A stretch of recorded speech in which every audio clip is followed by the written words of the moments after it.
Hello and welcome to my humble corner in BookTube. I am super excited to share with you my recent reads. I've been trying to film this video for I think 7 times already, pero life's lifing. By the way, I read 7 books in January and February, and yes, that's the total number of books I've read in the past 2 months. And yes, it's a small number, but it's a big achievement to me kasi I've been super busy at work, being a mom, etc. Kung ano-ano pang alibi na I can share with you, but you don't care, right?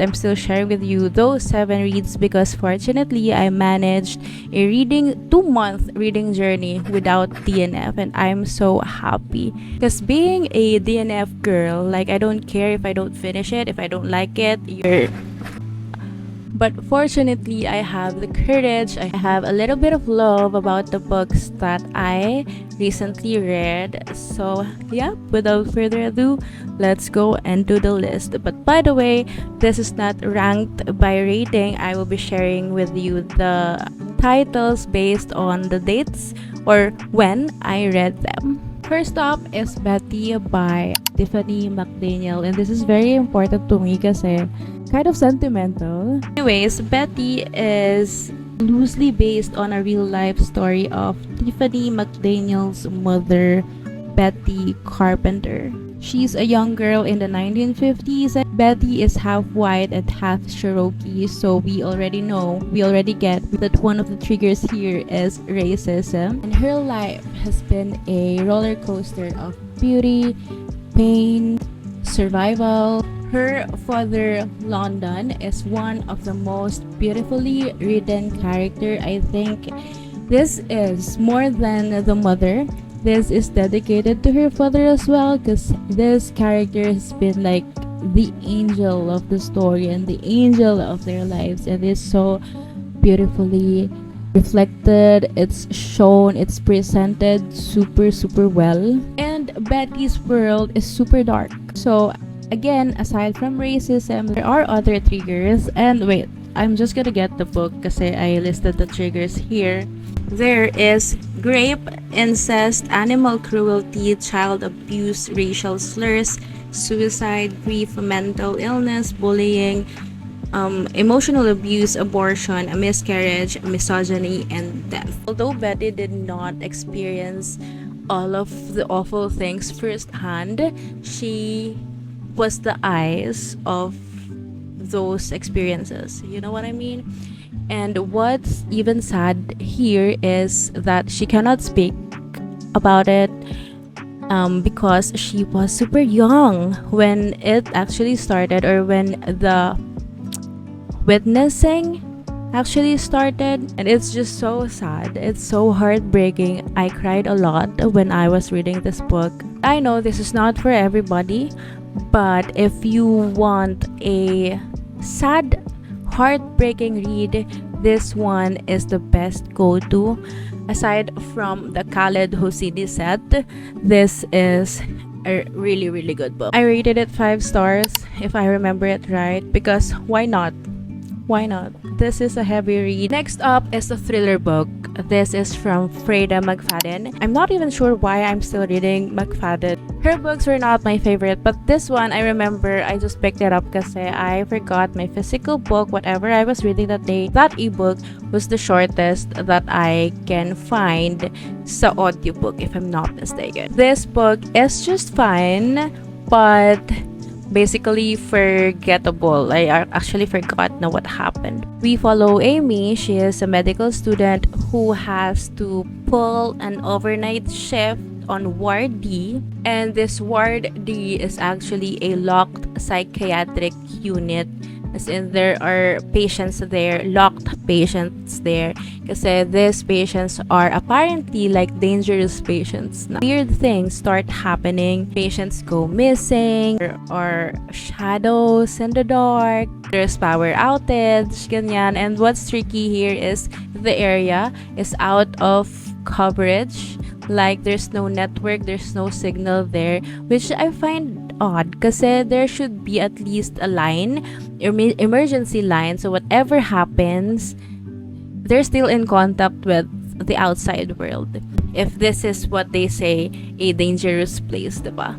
Which is kind of, again, weird kasi the power outage seemed like a usual happening to them. They're used to it. Like, they know what to do. They know na it will come back, ganyan, ganyan. They're not worried at all. And it's just so weird. Like, if you are in a training hospital, I think she's a student, as in hindi pa ata siya graduate or still taking her specialty, or should be taking her specialty kasi nag-iisip pa siya if she will be continuing to another specialty or psychiatric pa din kasi may history yung family niya and she has a reason to go psychiatry. But anyways, nandun pa lang siya sa status na yon. And so we know that this is a key training hospital if they are accepting medical students and training medical students here. Tapos, she's not supervised. She was with her ex-boyfriend na extra lang din naman siya. Akala ko may bigger role siya. They went to the ward D nang walang any supervision. Wala silang advisor or whatever. I don't know what clinical advisor. May ganun tinatawag usually kapag you are in training, if I'm not mistaken. But anyways, apparently this wardie also houses the most dangerous patient, like as in deadly siya, and then nakalock siya sa isang room doon. So things got weird and nandun na yung twists and whatever, but I think the concept is really good. It's interesting. Like I said earlier, it's interesting, but it's forgettable. Like, I need my código to remind me what that book is all about. So next was an ARC na I was supposed to there you go. The ARC that I was supposed to review earlier this year sana, or no, Q4 last year, but I think it's okay because I rated it 2 stars. But anyways, this is Lie to Me by Theo Baxter. It's a psychological thriller, but sometimes I felt like the author actually forgot the genre. There's wild twists, yes. There are annoying characters, as most thrillers do. There are sense of confusion, yes, kaya nga siya psychological thriller, but sometimes, but I don't know, I can't explain it, but if this was not an ARC, this is one book that I think I would DNF if I'm not required to do it. Well, basically I'm not required to finish it. I can say na I DNF this and then give the reason, but I think it's just it's just okay. It's just right na I finish it so I know the whole context and I can review on the whole context of the book. The story follows a woman, because yes, it's always a woman. She was an author. She writes books and she is apparently a famous author na. Like, she's well known. There are secrets, there are lies, and of course, insert thriller mysteries here and there. May mga namamatay, may mga natatanggap na parts ng something weird. There's blood, there's questions, etc. There are stalkers, ganyan, and there are spam emails, blah blah blah. This writer, although she's well known, she's famous, she's not used to being stalked, and she's not used to receiving a lot of critics, a lot of threats. So she needed a not PA, but an assistant, not personal assistant, but parang ganun na rin, nagiging yaya na niya. But anyways, there was an assistant, but this assistant actually committed, may twist dyan, na obvious naman. And then there's a new assistant that came in, and this assistant is kind of shady, and that's a spoiler. And actually, it's predictable to me because this assistant has been the subject of all the praises and stories of this main character. Like, girl, stop na. You're like being obsessed na, girl. If you're interested with annoying characters, very confusing decisions, or head-scratching characters, read this. It's who knows, you'd like it, diba? Next book that I read was Through the Looking Glass, which is the sequel for the adventures of Alice's Adventures in Wonderland by Lewis Carroll. I rated it 3 stars because I enjoyed it. It's nostalgic. Like, this is not my second read. This is not a reread, pero I felt like I was young again. Here's my short review. Fun but slightly uneven ride for me. Love Alice's wit as always, the quirky characters, and the deeper philosophical, thought-provoking moments. Some parts were clever and engaging. Yes, super. While others dragged with overly long puzzles and a story. Kasi nga, it requires you. It feels like it's requiring you to analyze things. That it's not something that you'd want to enjoy lang, but something na will work your brains out. Fourth book that I read, I finished actually, The Invisible Life of Addie, LaRue by V.E. Schwab. This is a reread for me. I DNF'd this the first time I picked it up, and I'm happy na I gave it a chance, or I gave our relationship a second chance. Yun nga yung palagi kong sinasabi, our relationship, kasi it's been calling out to me many times already. Hindi ko lang siya pinipick up. Maraming signs, marami ako naririnig na it's super good, but I didn't attempt to pick it up agad until now. Because this year is a year of second chances for me. I will be rereading more DNF books, or books na medyo mababa yung rating ko from before. It's going back to The Invisible Life of Addie LaRue. This one I rated 4 stars. If you are not familiar with this, why? As in, girl, it's super trending wherever. If you're in social media and if you're in a book community somehow, dapat dumaan to. Dapat talaga na-require. Most probably, dumaan na to sa feed mo. This book is equally stunning and devastating. This gave me a lot of feelings, like good, bad, frustrating. Sometimes I wanna scream at Addie kasi, girl, ano ba? This is a historical fiction. It's also YA to me. And magical realism, I'd say it's a fantasy kasi there's also a character na non-human. He was a god. In 1700s, ito ata yung start. Addie LaRue dealt with a dark god. Dark god as in tricky, but it will give you whatever you want.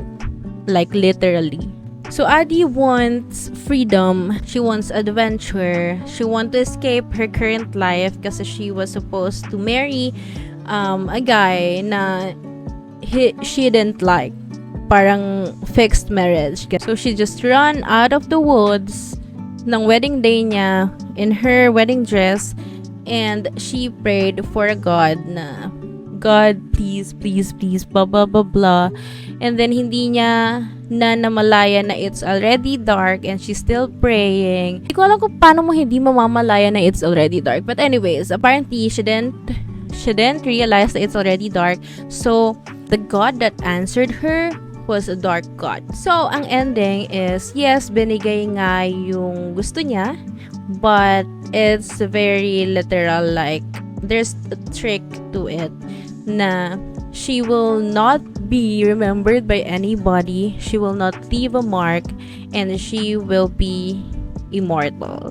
Like, wala siyang katapusan. As in, yung book na to spans throughout her 300 years of living. The magic na nandito is enough for me to travel to that world. And I imagined Addie, pero parang lagi ako naka-side eye sa kanya. 300 years, of course, na-master na ni Addie how to live as whatever she was. Like an invisible girl, hindi nakikilala ng iba. Although, of course, there's this sawa, there's this sadness na sana naaalala niya ako, especially when she fell in love with someone. Pero hindi siya nag-give up because based on the deal, when she gives up, she will also give up her soul to that God. The pacing is super slow. Parang I don't think it's necessary to have this thick book. Parang it could be like 3/4 siguro, coming from someone who DNF'd it the first time and I loved it the second time. Siguro some mindset ko na lang din ngayon at sa age ko din na ito, mas nakaka-appreciate ako at mas nai-interpret ko better yung story more than before. Kasi before I probably took it literally na parang I wanted to be entertained lang that time. Most probably. Next is Variation by Rebecca Yarros. This is the book of the month for February for our book club. It's a contemporary romance novel and we follow a ballet dancer and a Coast Guard rescue swimmer. Our female protagonist or female main character was navigating her life of love, loss, and all her emotional turbulence. As in, parang ito ay, I would consider this also coming of age kasi it started or they started young or the story started when they were young and then kung ano yung na-develop when they grew older. There's romance, there's heartache, just because of lack of communication. I think this is like a very common trope within the romance world. Pero I also have a note here ng speaking of trope, parang lahat ng trope ay nandito na very very short, may padaan pa. We have the small town summer romance with ex-best friend fake dating second chance trope. So alam nyo na yung plot. And there's also one bed trope there. I loved it though. Like ang dami kong annotations here. That was not how our first kiss should have happened. I've waited 11 years to kiss you.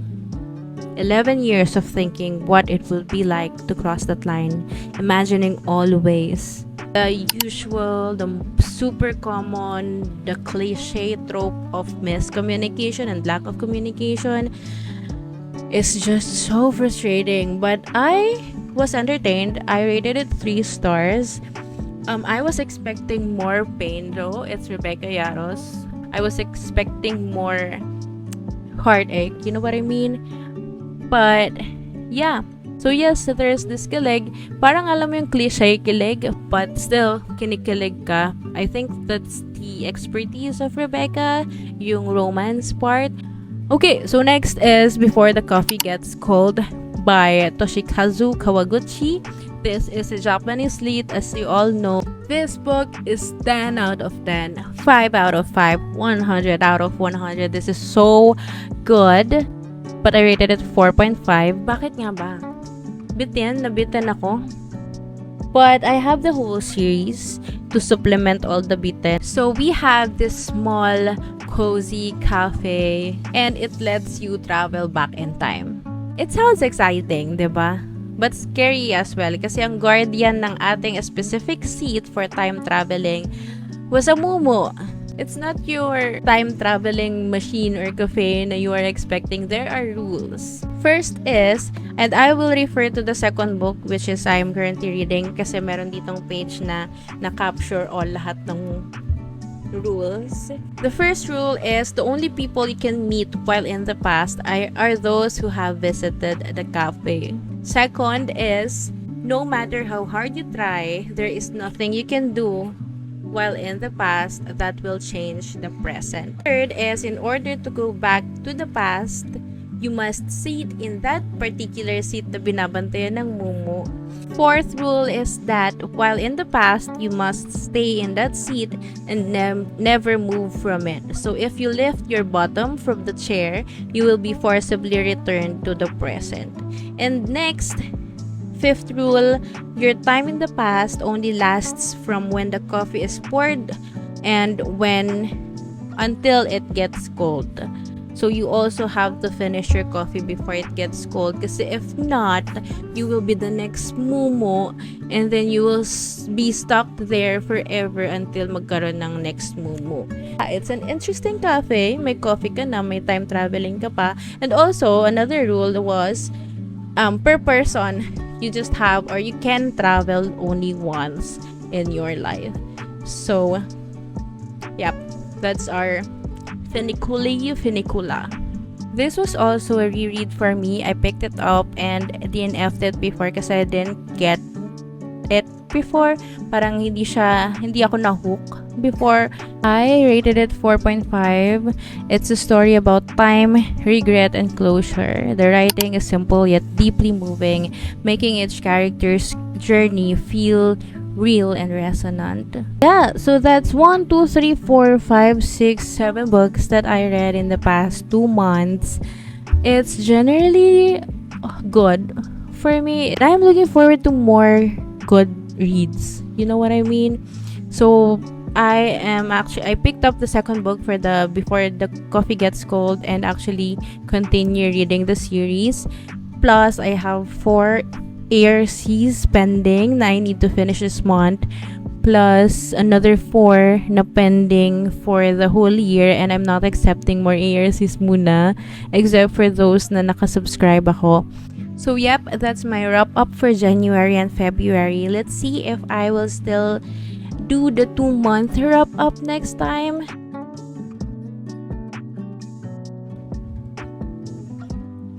Hello, mic test. My phone died. But anyways, that's just that. I was just wrapping up. See you.